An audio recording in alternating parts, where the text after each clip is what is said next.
పెద్దపల్లి జిల్లా అంతర్గా మండలంలో విషాదం చోటు చేసుకుంది. పెద్దంపేట చెరువు నుండి మట్టి తరలిస్తున్న టిప్పర్ ఢీకొని మెరుగు కుమార్ గౌడ్ అనే యువకుడు అక్కడికక్కడే మృతి చెందాడు. మృతుడి కుటుంబానికి ₹1 కోటి ఎక్స్‌గ్రేషియా ఇవ్వాలని బీఆర్ఎస్ నాయకులు కౌశిక హరి ఆధ్వర్యంలో గ్రామస్తులు ధర్నా నిర్వహించారు.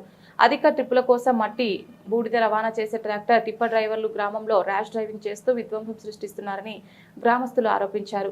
నిబంధనలు గాలికి వదిలేసి ఫిట్నెస్ లేని ట్రాక్టర్లు టిప్పర్లతో గ్రామంలో రణగొన ధ్వనులు చేస్తూ ఇబ్బందులకు గురి చేస్తున్నారని ఆవేదన వ్యక్తం చేశారు. మృతుడి కుటుంబానికి నష్టపరిహారంతో పాటు బాధ్యులను చట్టపరంగా కఠినంగా శిక్షించాలని వారు కోరారు.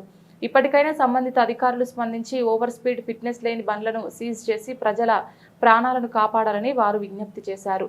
సంఘటన స్థలానికి చేరుకున్న పోలీసులు గ్రామస్తులకు నచ్చజెప్పి మృతుని కుటుంబానికి న్యాయం జరిగేలా చర్యలు చేపడతామని హామీ ఇచ్చారు.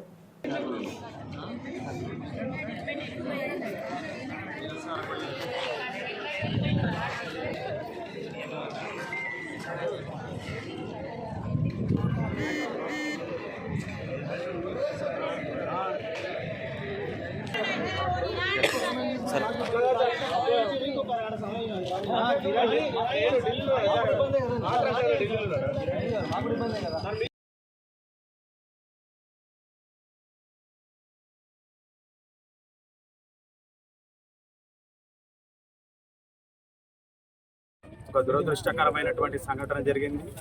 దాంట్లో ఏదైతే పెద్దంపేట గ్రామస్తుడు మెరుగు కుమార్ గౌడ్ గారు దురదృష్టవశాత్తు ఇక్కడ యాక్సిడెంట్ మట్టి లారీలు బూడిద లారీల సంగతి మనకు తెలిసిందే. అక్రమంగా మట్టి తోలుకపోతా ఉన్నారు. అక్రమంగా తోలుకపోయే క్రమంలో జల్దీ తోలుకపోయి మొత్తం దోసుకపోయేటోడు దొంగోడు ఎట్లా పోతాడు అట్లనే లారీలు నడుస్తూ ఉండి ఇవాళ ఇక్కడ అతిపెద్ద ప్రమాదం జరిగి ఆ యొక్క యువకుని ప్రాణాలు పోవడం జరిగింది. దాన్ని మేము తీవ్రంగా ఖండిస్తూ ఉన్నాం.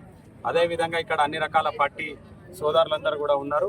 వారందరూ ప్లస్ గ్రామస్తులు మండలానికి సంబంధించిన అందరి ఆధ్వర్యంలో ఇవాళ బాధిత కుటుంబానికి న్యాయం చేయాలని చెప్పేసి ఉద్దేశంతో ఇవాళ ఇక్కడ జరుగుతున్నటువంటి దానికి బీఆర్ఎస్ పక్షాన కూడా మద్దతు తెలుపుతూ ఆ కుటుంబానికి సానుభూతి తెలుపుకుంటూ ఎట్టి పరిస్థితుల్లో ఆ కుటుంబానికి ఆర్థికంగా న్యాయం జరగాలి. చట్టపరంగా వీళ్ళ మీద చర్యలు తీసుకోవాలి. ఆ మట్టి కాంట్రాక్టర్ మీద కూడా ఆ దొంగ దోపిడీని కూడా అరికట్టాలని చెప్పి డిమాండ్ చేస్తూ బాధితునికి ఇప్పటికే మా సోదరులు చెప్పిన విధంగా ₹1 కోటి నష్టపరిహారం ఇవ్వాలని చెప్పి డిమాండ్ చేస్తూ ఉన్నాం. వాళ్ళ మీద చర్యలు కూడా తీసుకోవాలని డిమాండ్ చేస్తాం.